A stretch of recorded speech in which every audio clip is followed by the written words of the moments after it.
Welcome back friends. मैं हूं आपका होस्ट एंड दोस्त डॉक्टर अभिनय वशिष्ठ। आज हम सेकंड पार्ट करेंगे जनरल प्रिंसिपल्स ऑफ मैनेजमेंट, जो कि दिए हैं सर हेनरी फेयोल ने। देखिए, कल हमने फेयर रेमुनरेशन टू एम्प्लॉयज तक पढ़ा था। आज नेक्स्ट पार्ट कर रहे हैं सेंट्रलाइजेशन एंड डिसेंट्रलाइजेशन। ठीक है, सेंट्रलाइजेशन और डिसेंट्रलाइजेशन जो प्रिंसिपल है, इसका क्या मतलब है? This principle refers to how close employees are to decision making process. It is important to aim for an appropriate balance. देखिए, सेंट्रलाइजेशन का क्या मतलब है कि जो टॉप मैनेजमेंट है अपने फैसले खुद ले रही है। ठीक है, उसमें एम्प्लॉयज की कोई भी इन्वॉल्वमेंट नहीं है। और डिसेंट्रलाइजेशन क्या है? डिसेंट्रलाइजेशन वो प्रोसेस है जिसमें आप सब कुछ एम्प्लॉयज के ऊपर छोड़ रहे हैं कि भाई एम्प्लॉयज अपने फैसले खुद ले सकते हैं। तो देखिए, दोनों ही चीजें गलत होती हैं। पूरी तरीके से सेंट्रलाइजेशन भी गलत है और पूरी तरह से डिसेंट्रलाइजेशन भी गलत है।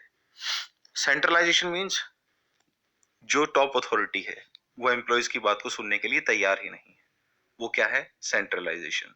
और डिसेंट्रलाइजेशन क्या है? सिर्फ एम्प्लॉयज की बात को सुना जा रहा है, खुद के रेशनल से कोई भी डिसीजन नहीं ले रहे।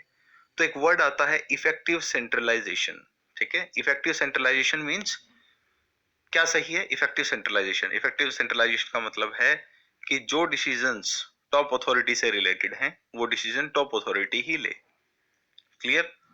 और जो ऐसे डिसीजंस हैं जिसमें एम्प्लॉयज की इन्वॉल्वमेंट जरूरी है, उसमें एम्प्लॉयज से पूछा जाए, उनकी सलाह ली जाए। ठीक है, तो पूरी तरीके से सेंट्रलाइजेशन भी गलत है और पूरी तरीके से डिसेंट्रलाइजेशन भी गलत है। So what should be there?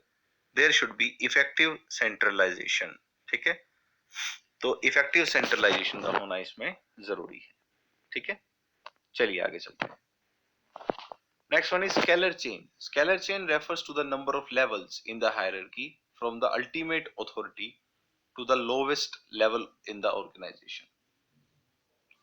Scalar chain क्या है? स्केलर चेन मींस एक हायरार्की बताई गई है। ठीक है, देखिए अब इस डायग्राम में ए से लेके बी, बी से सी से डी, डी से ई से एफ। ये ए क्या है? सबका बॉस है। उसके नीचे दो लोग हैं, बी और एल।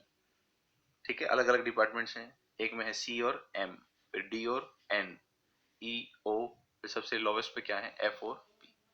तो स्केलर चेन क्या कहती है? अगर मान लीजिए एफ को पी से कोई बात करनी है तो एफ किसके पास जाएगा? ई के पास। F E D C B A, फिर ए के थ्रू ये इंफॉर्मेशन यहाँ वेरी करेगी, L M N O P. ठीक है, एफ ने पी से अगर कोई बात करनी है तो पूरी की पूरी स्केलर चेन उसे फॉलो करनी पड़ेगी। एफ से कहां जाएंगी चीजें? F E D C B A, then through L M N O P. Clear? तो इसके लिए क्या करना पड़ेगा? एक स्केलर चेन पूरी की पूरी फॉलो करनी पड़ेगी। जबकि एफ क्या कह रहा है? एफ कह रहा है कुछ इमरजेंसी सिचुएशन है, मैं बात करना चाहता हूं पी से डायरेक्टली। तो पी से डायरेक्टली बात करने के लिए क्या है जो वर्ड यूज होता है? This is called gang plank. क्या बोलते हैं उसे? Gang plank. तो ये जो लाइन है, एफ जब पी से डायरेक्टली बात करे, इसे क्या बोलेंगे हम? Gang plank. Gang plank exception है स्केलर चेन की। ठीक है, स्केलर चेन में हमने बताया कि रूट से होके गुजरना होगा।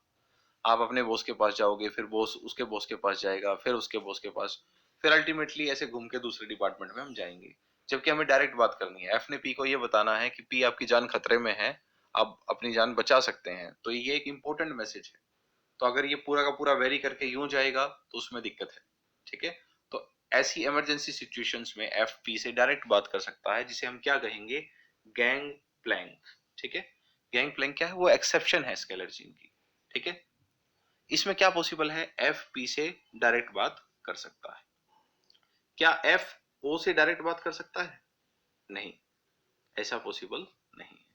या ई पी से बात करे, ये भी पॉसिबल नहीं। It is possible only on the same level.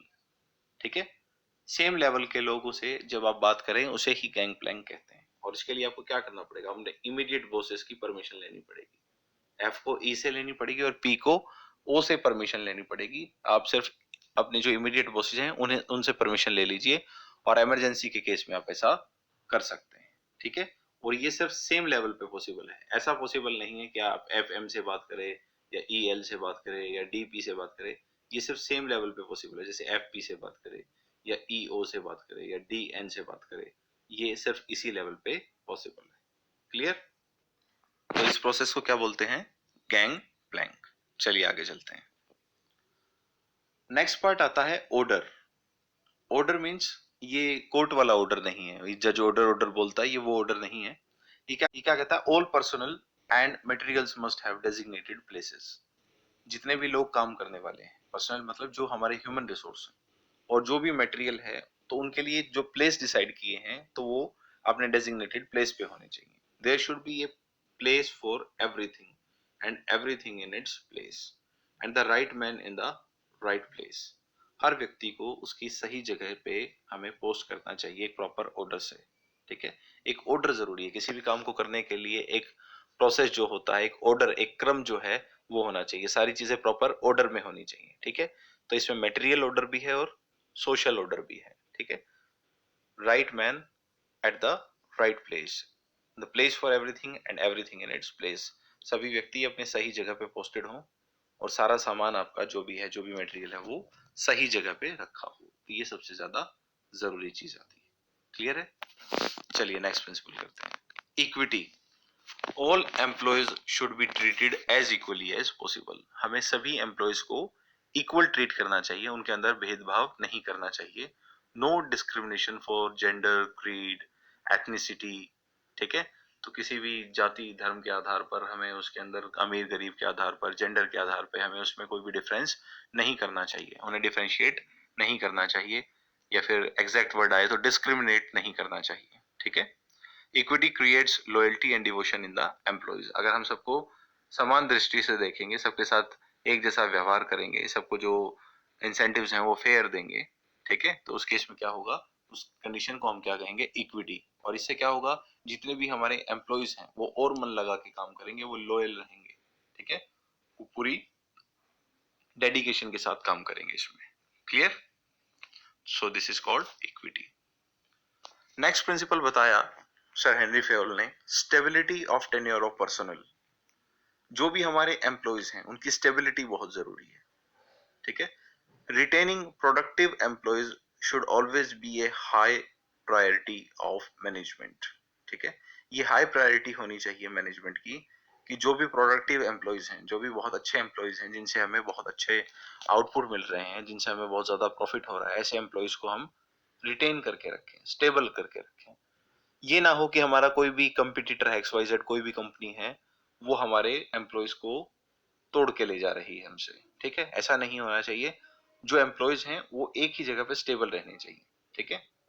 मान लीजिए हम यहाँ पर अनअकैडमी पे पढ़ा रहे हैं, तो किसी और XYZ किसी भी कंपनी के पास किसी भी और ऐसी एप्लीकेशन जो डेवलप कर रखी है किसी और दें, अगर वो हमें ऑफर देती है तो अनअकैडमी क्या करे?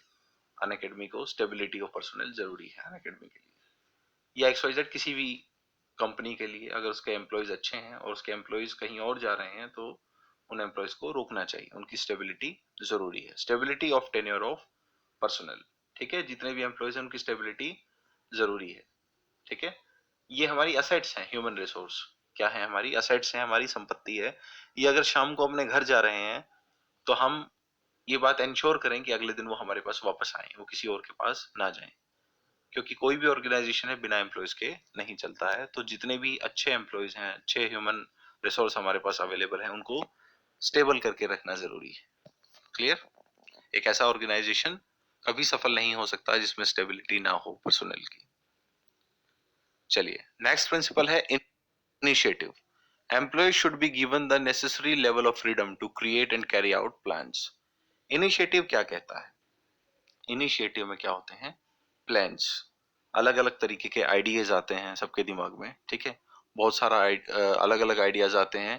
तो उसमें क्या होता है? हमें इनिशिएटिव लेने के लिए फ्रीडम देना चाहिए एम्प्लॉयज को। बहुत सारे एम्प्लॉयज, सबके दिमाग में अलग अलग आइडिया आता है। ठीक है? तो सभी को ये हमें फ्रीडम देना चाहिए कि वो लोग इनिशिएटिव ले सकें। ठीक है? उन्हें मोटिवेट करना चाहिए। ठीक है? ताकि उन लोगों के दिमाग के जो भी आइडियाज हैं हम इम्प्लीमेंट कर सकें और हमारे बिजनेस में यूज करके उसे मैक्सिमम फायदा उठा सकें। ठीक है? एम्प्लॉयज को नेसेसरी लेवल ऑफ फ्रीडम देना, ठीक है, जिससे वो अपने प्लान बना सकें। इनिशिएटिव बोलते हैं इसे। ये कौन सा प्रिंसिपल है? Principle of initiative. क्लियर? और लास्ट प्रिंसिपल है सर हेनरी फेयोल ने जो दिया, this is esprit de corps. Esprit de corps, it stands for striving for the involvement and unity of the employees. ठीक है, इसे टीम स्पिरिट भी कहा जाता है, एस्पिरिट डिकॉप्स को। ठीक है, टीम स्पिरिट भी से कहा जाता है। It contributes to development of the culture and creates an atmosphere of mutual trust and understanding. ठीक है, आपस में ट्रस्ट और अंडरस्टैंडिंग को ये बढ़ाता है। जब दो लोग मिलके कोई काम करते हैं, एक तो इंडिविजुअली हम कुछ काम करें, एक सभी लोग मिलके कोई काम करें, तो उसका आउटपुट ज्यादा आता है। जैसे हम ये कहें कि 2+2=5 बन जाता है। फिर एक इंडिविजुअली अगर हम काम करेंगे तो एक ने आउटपुट दिया 2, दूसरे ने दिया 2, तो दोनों का आउटपुट हुआ 4। लेकिन जब मिलके काम करेंगे, सो 2+2=5 पॉसिबल। इस कंसेप्ट को सिनर्जी भी बोलते हैं। Esprit de corps means team spirit. जब लोग मिलके काम करेंगे एक दूसरे के साथ, तो उसे क्या बोलेंगे हम? एस्पिरिट डिकॉप्स। तो ये 14 प्रिंसिपल्स थे मैनेजमेंट के, जनरल मैनेजमेंट के प्रिंसिपल्स थे जो हर जगह अप्लाई होते हैं। ठीक है, ये दिए हैं सर हेनरी फेयोल ने। किसने दिए हैं? सर हेनरी फेयोल ने। Sir F.W.. टेलर ने साइंटिफिक प्रिंसिपल्स दिए हैं मैनेजमेंट के, जो हम नेक्स्ट पार्ट में पढ़ेंगे। ठीक है, तो 14 प्रिंसिपल्स थे किसके? सर हेनरी फेयोल के। ठीक है, तो वो सब क्या थे? Division of work, authority and responsibility. ठीक है, ऑथोरिटी एंड रिस्पॉन्सिबिलिटी के बाद आया था हमारा discipline, unity of command, unity of direction, subordination of individual interest to general interest, fair remuneration. ये हमने कल की क्लास में किया था।